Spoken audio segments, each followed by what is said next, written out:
Hello, my dear students. Let us continue with the topic which we were dealing, that is resource and development. So, in this session, we are going to talk about resource conservation.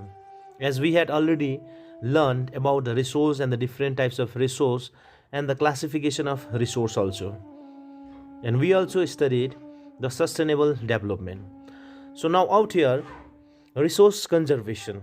So, what is resource conservation? Resource conservation means the planning use of resource. That is, when we plan a resource, how to utilize it, how to meet the present needs, and how to store it for the future. That is a resource conservation. जोगाउनुलाई हामी conserve भनेर भन्छौँ. So resource conservation is very necessary because of the following way. As we all know that if we are not going to use a resource or we are not going to plan the way which we are using, that means we may be in problems or the coming generation will be in problems. यदि हामीले लिमिटले है एकदम दिमाग लगाएर चलाउन सकेन भने चाहिँ त्यो रिसोर्स के हुन्छ, सकिएर जान्छ नि हैन. सकिएपछि के हुन्छ, पछिको आउने जुन जेनेरेसनलाई छ त्यसलाई चाहिँ एकदमै के हुन्छ, प्रब्लमहरू फेस गर्नुपर्छ. र किन चाहिँ रिसोर्सलाई कन्जर्भ गर्नु नेसेसरी छ भन्ने कुरा आउँदाखेरि चाहिँ here are the some of the things which are. Number one is many resources are non-renewable. So the first and foremost reason for the resource conservation is that non-renewability of the resource. That means resource, some of the resources are there which are not renewable. जसलाई चाहिँ हामी फेरि बनाउन सक्दैन, हामी त्यसलाई चलाउन सक्दैन. जस्तै पेट्रोलियम प्रोडक्ट्सहरू भयो, फोसिल्सहरू भयो है, we cannot renew it again and again. यसलाई हामी बनाउनु पनि सक्दैनौँ. अनि त्यस्तो बनाउनु नसक्ने रिसोर्सलाई हामीले के गर्नुपर्छ, कन्जर्भ गर्नुपर्यो नि, हामीले जोगाएर चलाउनु पर्छ. And some and exhaustible. So exhaustible भन्दाखेरि चाहिँ there are some resource which will use for a long period of time and some of the resource are there which is only for a short period of time. त्यसलाई हामी भन्छ एक्जस्टेबल. So what we see out here भन्दाखेरि चाहिँ if we conserve them then we can use them for a longer period of time. So that means we have to conserve the resource, we have to use it very wisely है, एकदमै याद गरेर एकदमै राम्रोसँगले हामीले चलाउनु पर्छ, wastage गर्नु हुँदैन. अनि अर्को के छ भन्दा conservation is a resource help, conservation of resource helps us to reduce wastage. अनि वेस्टेज नहोस् भन्नुलाई नै हामी कन्जर्भेसन गर्नु नै हाम्रो वेस्टेज नहुनु हो. नम्बर के हुन्छ भन्दाखेरि चाहिँ हामीले चाहिँ if we are going to use it excessively then है इट विल गेट वेस्टेज. अनि वेस्ट भयो भने के भयो भन्दाखेरि एटलिस्ट अर्को कसैलाई त काम लाग्थ्यो नि त होइन, मेरो लागि काम नलागे पनि होइन, मेरो लागि रिसोर्स होइन भने अरूको लागि त रिसोर्स हो नि त होइन. अन्त यसले के गर्छ भन्दाखेरि it will helps to improve the economic है, इकोनोमिक प्रोग्रेस गराउँछ. यसले चाहिँ इकोनोमिक प्रोग्रेस चाहिँ कसरी गराउँछ भन्दाखेरि if I have a certain resource with me है, इनफ एबन्डेन्टली छ मेरोमा भने चाहिँ अर्कोकोमा छैन भने चाहिँ मेरो लागि त्यो रिसोर्सको महत्त्व हुँदैन भने अर्कोको लागि महत्त्व हुन्छ. अनि हामी त्यसले के गर्न सक्छौँ भन्दा we can exchange or I can give it to others. त्यसले उसको इकोनोमिक स्ट्याटस अलिकति अपलिफ्ट हुन्छ है. त्यही कारण चाहिँ we have to conserve resource. And another resource conservation helps to protect the environment also. इन्भाइरोमेन्टलाई पनि प्रोटेक्ट गर्नु चाहिँ केले सहायता गर्छ भन्दा चाहिँ रिसोर्स कन्जर्भेसनले चाहिँ सहायता गर्छ. Okay, so here is the Gandhiji's ideas on resource conservation. र गान्धीजीले के भन्नुभएको थियो भन्दाखेरि चाहिँ look at here in the second, greedy and selfish individuals and the exploitative natures of modern technology are the root cause for the resource development. हाम्रो ग्रिडीनेस, लोभी र आफ्नो लागि मात्रै सोच्ने त्यस्तो इन्डिभिजुअल्सहरू अनि एक्सप्लोइटेटिभ नेचर्सहरू भएको जे पाए त्यसलाई अब एक्सप्लोर गर्ने है, त्यस्तो मोडर्न टेक्नोलोजीहरू युज गरेर त्यो चाहिँ रिसोर्स डिप्लेसनको के हो, रुट कज हो भनेर गान्धीजीले चाहिँ यहाँ भन्नुभएको छ. Moving towards the next slide, that is land degradation. So here is slightly mistake over the spelling of डिग्रेडेसनलाई आर यहाँ थप्नुपर्छ है, डिग्रेडेसन भएछ. र ल्यान्ड डिग्रेडेसन है, what are the things which are responsible for the degradation of land. ल्यान्डको quality चाहिँ के को कारणले गर्दाखेरि चाहिँ बिग्रिँदै जाँदैछ भन्ने कुरा चाहिँ हामीले यहाँ पढ्नुपर्छ. अब हामीले हेऱ्यौँ भने लार्ज स्केलमा हामीले ल्यान्ड हेऱ्यौँ भने चाहिँ प्रायः जस्तो ल्यान्डहरू अहिले के छैन, फर्टाइल छैन है, यसमा ल्यान्डमा मोइस्चरहरू छैन, अहिले हामी नाइट्रोजन छैन, हामी यो कुराहरू हामी चाल पाउँछौँ. So what are the things that are responsible for the degrading quality of the land भन्दाखेरि चाहिँ, so here are the large scale soil erosion cause by running water and wind. भनेपछि वाट एभर द म्यान्युर, जति पनि म्यान्युर्सहरू छ, top must fertile सोइलहरू छ, यो त सबै सोइल इरोजनको कारणले के हुन्छ, बगाएर लान्छ. त्यस्तै प्रकारले रनिङ वाटरले पनि जति पनि म्यान्युरहरू हुन्छ, ह्युमसहरू हुन्छ, त्यसलाई सबै इरोड गरेर लान्छ. द्याट मिन्स हियर कुन चाहिँ रेस्पोन्सिबल रहेछ भन्दा soil erosion and running water कुरा है. अनि अर्को फ्याक्ट के छ भन्दा dumping of waste minerals and mining centre industrial unit है. The people are not aware and what we are doing, we are dumping the waste here and there, even though the childrens are taught to use a dustbin, but also they are not doing so. And even if we see the scenario in our own villages and our surrounding also, that the peoples are throwing dumping waste here and there, उनीहरूलाई जहाँ मनपर्छ त्यहीँ गएर जलाउँछ. अनि यो के छ भन्दा वी आर नट अवेर. अनि डम्पिङ अफ वेस्टले के गर्दैछ, हाम्रो ल्यान्डको क्वालिटी चाहिँ खत्तम बनाएर लाँदैछ. अर्को छ ओभर इरिगेसन. अब ओभर इरिगेसन भयो भने के हुन्छ, सेलिनिटी बढेर जान्छ. अनि सेलिनिटी, सोइलको सेलिनिटी बढ्यो भने पनि के हुँदैन, राम्रोसँगले प्रोडक्सन आउँदैन होइन. बेसी पानी हाल्नु पनि हुँदैन, हौसिन्छ नि होइन प्लान्ट्सहरू होइन, त्यस्तो खालको हुन्छ because of the increase in salinity. And another is over grazing. This is also one of the root cause for the land degradation. मान्छेले एनिमल्सहरू छोड्छ, अनि एनिमल्स छोडेपछि जति पनि सानो सानो सिडलिङ्सहरू हुन्छ, पौधाहरू हुन्छ, त्यसको टुप्पो खाइदिन्छ. त्यसले गर्दाखेरि डिफरेस्टेसन पनि हुन्छ होइन. त्यसको साथसाथमा the peoples are also destroying tree होइन. अर्बन सेक्टर बढ्दै जाँदैछ, ट्रिजहरू डिस्ट्रोय हुँदैछ, त्यसलाई हामी डिफरेस्टेसन भनेर भन्छौँ. अर्को छ इन्डस्ट्रियल युनिट्सहरूले वेस्ट वाटरहरू फ्याँक्छ, त्यहाँबाट ल्यान्डहरू पल्युट भइरहेको हामी देखिरहेको छौँ यो कुरा होइन. It's we can see it in our own locality also. अन्त अर्को छ मिनरल प्रोसेसिङ है. मिनरल प्रोसेसिङ भन्नाले के बुझ्छ भन्दा चाहिँ grinding of limestone for cement industry and calcite and soap stone for ceramic industry creates the lots of dust. भनेपछि डस्ट फ्याक्टरले गर्दाखेरि चाहिँ जति पनि लाइमस्टोन्स भयो, सिमेन्ट्सहरू भयो है, यिनीहरूको यो कम्पनीबाट चाहिँ ज्यादा जस्तो डस्ट निक्लिन्छ. अनि यो डस्ट चाहिँ कहाँ हुन्छ भन्दाखेरि चाहिँ त्यो ल्यान्डमा गएर डिपोजिट हुन्छ. अनि जब यो सिमेन्टको डस्टहरू गएर डिपोजिट भएपछि के हुन्छ, ल्यान्ड अलिक रफ टाइपको हुन्छ होइन, कडा हुन्छ. त्यसको जति पनि त्यसमा हुनुपर्ने ह्युमसहरू हुन्छ, मोइस्चर हुन्छ, त्यो सबै उडेर जान्छ.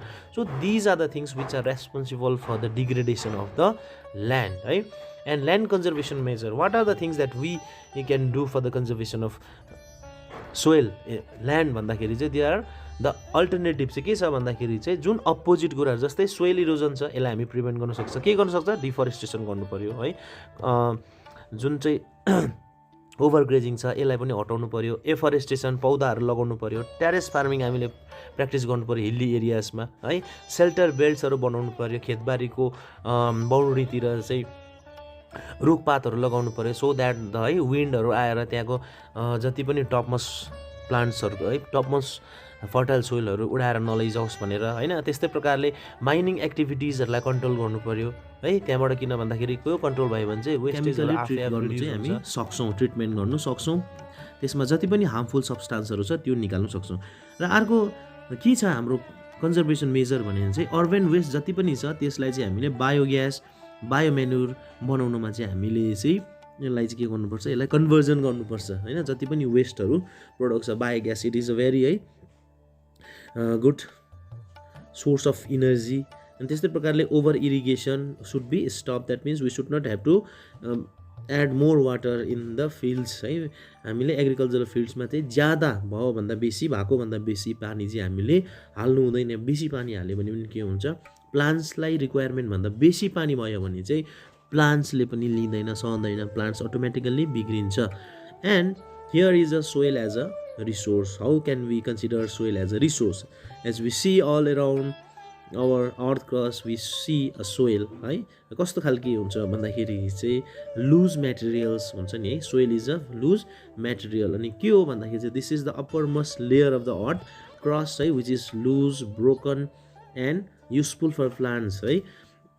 यो चाहिँ लुज हुन्छ अनि ब्रोकन हुन्छ होइन, फुरुर परेको हुन्छ नि हामीले माटो देख्दाखेरि। अनि यो चाहिँ कसको लागि चाहिँ इम्पोर्टेन्ट हो भन्दाखेरि चाहिँ प्लान्ट्सको लागि। And what are the things that are available in the soil भन्ने कुरा आउँदाखेरि चाहिँ के हुन्छ भन्दा चाहिँ त्यहाँनिर अर्ग्यानिक म्याटर्सहरू हुन्छ है।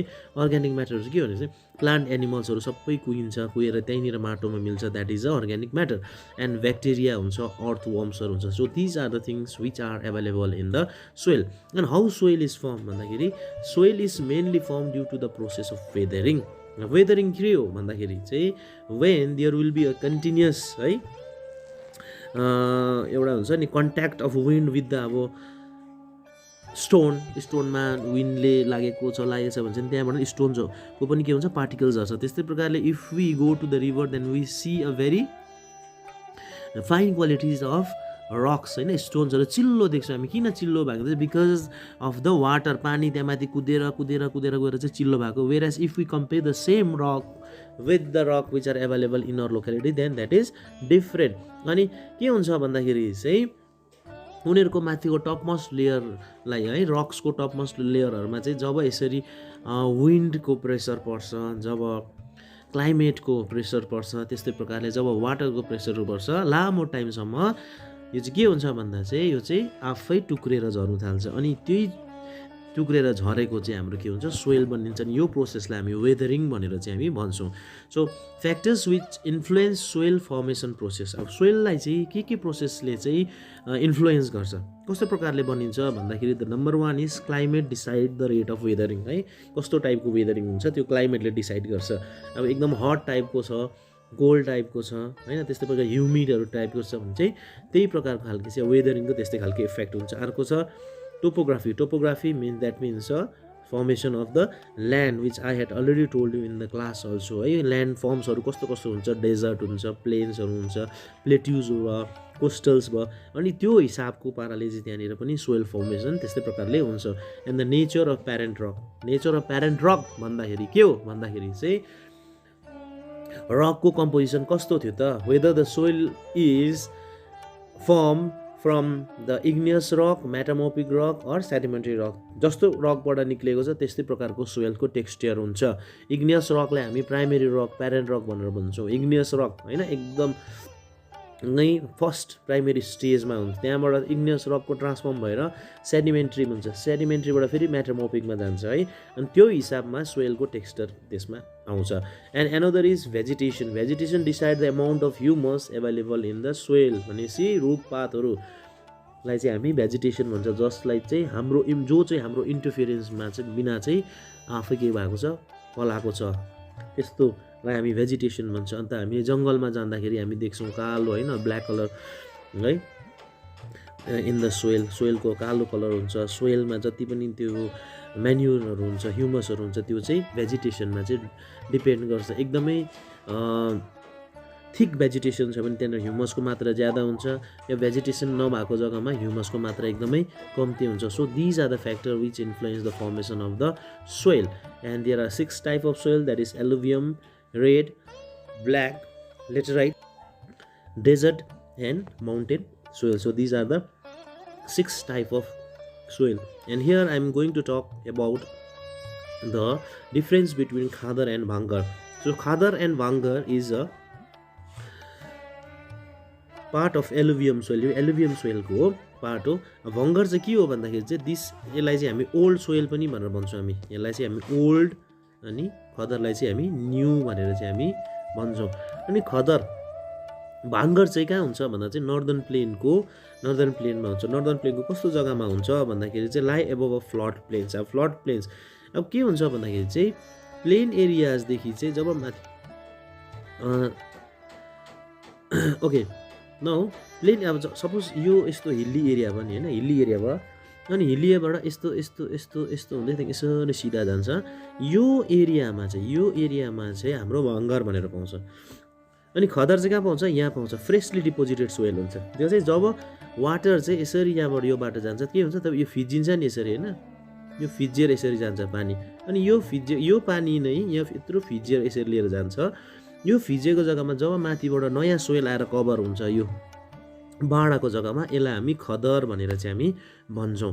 र बादमा गएर चाहिँ के हुन्छ भन्दाखेरि चाहिँ फेरि यो चाहिँ पानी सुक्दै गएपछि फेरि there will be only simple water, यो मात्रै हुन्छ। फेरि त्यति बेला चाहिँ यो मात्रै हुन्छ। बादमा चाहिँ जब फ्लडहरू आउँछ त्यति बेला चाहिँ फिजिएर गएर जब यहाँ रिभरबाट लिएर आएको चाहिँ जति पनि एलुभियम डिपोजिटहरू यहाँतिर यतातिर पुर्याउँछ, यो जग्गामा भएको सोइललाई हामी खदर सोइल भनेर भन्छौँ, जो चाहिँ हामी न्यू पनि भनेर चाहिँ हामी भन्छ। र भाङ्गर चाहिँ कहाँ हुन्छ भन्दाखेरि चाहिँ bhangar is available in above the flood प्लेन्समा हुन्छ भने अर्को चाहिँ renewed every year, highly fertile हुन्छ। र this soil is known as kankar, यो सोइललाई हामी कङ्कर्ड पनि भनेर भन्छौँ भने अर्को सोइल चाहिँ के छ एकदमै this is very suitable for the intensive agriculture activity. Bhangar old soil, khadar new soil. कहाँ पाउँछ भन्दा फ्लड प्लेन्सको माथि पाउँछ, यो खदर फ्लड प्लेन्समा पाउँछ। यसलाई कङ्कर पनि भन्छ भने यो चाहिँ एकदमै सुइटेबल छ के को लागि, agricultural activities ko lagi. The another is black soil. So here are the important thing regarding what are the different types of texture that are available in the black soil. Yes, I am not going to explain all about this red soil, so you can see it by yourself. So here is another, the laterite soil, and it is also known as Latin word later, which means brick. भनेपछि laterite soil मा के बनिन्छ, हाम्रो इटाहरू बनाउँछ, arid soil, right? Then forest soil, then soil erosion, right? Soil erosion भन्ने बित्तिकै हामी बुझ्निहाल्छ, removal of the top soil from one place to another by the action of different thing like running water, wind, deforestation, overgrazing, unscientific agricultural practice responsible for large scale of soil erosion. I am not going to explain all these things because you had already studied in the previous classes also, that's why. And two types of soil erosion are gully erosion and seat erosion. So let us know about gully erosion and seat. So look at here, gully erosion भनेको के हो भन्दाखेरि चाहिँ when the rain water moves down to an uneven land, scoops away the soil from deep channels called gully, है। जब यस्तो खालके हुन्छ नि, अब यो बीचमा यस्तो बनिन्छ, त्यस्तोलाई हामी गल्ली भनेर चाहिँ भन्छ। गल्ली भन्ने बित्तिकै सोचिहाल अर्बन एरियाजको चेपचाप जस्तो नि, है। कसरी बनिन्छ भन्दा चाहिँ you can see over here, so this is the gully, यो गल्ली, अब यस्तोलाई चाहिँ हामी गल्ली इरोजन भनेर चाहिँ भन्छौँ। The definition is here, you can see the definition and you can see the picture of the gully erosion out here. Another is seat erosion. Seat erosion भने के भन्दा sometimes water flows as a seat over large areas down a slope. The water takes away the top soil. This type of erosion. अब यस्तो खालको area छ भने चाहिँ यो माथिको टपको एरियालाई चाहिँ जब पानी चाहिँ यसरी जाँदाखेरि चाहिँ यो माथिको एरियालाई चाहिँ वास गरेर लिएर जान्छ भने त्यस्तोलाई चाहिँ हामी सिट भन्छ। माथिको पतला लेयर लिएर गएको छ नि, यु क्यान सी हियर, है। यो यसमा देख्न सक्छ नि, यो एरिया यो देख्न सक्छ नि, यो चिजहरू, है। माथिको लिएर गएको छ, सोइल लिएर गएको छ नि, होइन, यसो गरेर उता लिएर गएको छ, यस्तोलाई चाहिँ हामी सिट इरोजन भनेर चाहिँ हामी भन्छौँ। And what are the measure, है, for the conservation measure, soil conservation measure के हो भन्दा काउन्टर प्लगिङ भन्ने कुरा आउँछ। यो पनि म एक्सप्लेन गर्दिनँ, यु क्यान सी हियर, पिक्चरमा हेर्न सक्छौ तिमीहरूले, है। Ploughing along the contour lines can decelerate the flow of water down the slope. अब यहाँनिर काउन्टर देखिरहेछ तिमीहरूले कस्तो खालको यहाँ बनाएर रोपेको छ। Another is terrace farming, this is quite familiar and this is the technique of farming with the Himalayan people, हाम्रो यता एरियामा गरिन्छ। यस्तो भयो स्ट्रिप क्रपिङ, है। स्ट्रिप क्रपिङ भनेको large fields are divided into strips of grass are left to grow between the crops. This break up the force of the wind. This method is called strip, है। यो बीचको जुन यो छ नि यसलाई स्ट्रिप भन्छ। यहाँ बीचमा चाहिँ के हुन्छ, ग्रासेसहरू चाहिँ यहाँ पलाउँछ, यस्तो खालकेलाई हामी स्ट्रिप भन्छ। Okay, another is shelter belt. Shelter belt भन्दाखेरि चाहिँ जुन फिल्ड छ यो फिल्डको यो बाहिर यसरी चाहिँ जब रुखहरू यसरी रोपिन्छ यसलाई सेल्टर बेल्ट भनेर भनिन्छ। सो द्याट द विन्ड को फोर्सले चाहिँ जति पनि यहाँको सोइलको टप मस्ट लेयर छ त्यो चाहिँ नउडाओस् भनेर यसरी यो पेडहरू लगाइन्छ, है। पेड पौधा लगाइन्छ, यस्तोलाई हामी सेल्टर बेल्ट भनेर भन्छौँ। Okay, thank you and have a nice day.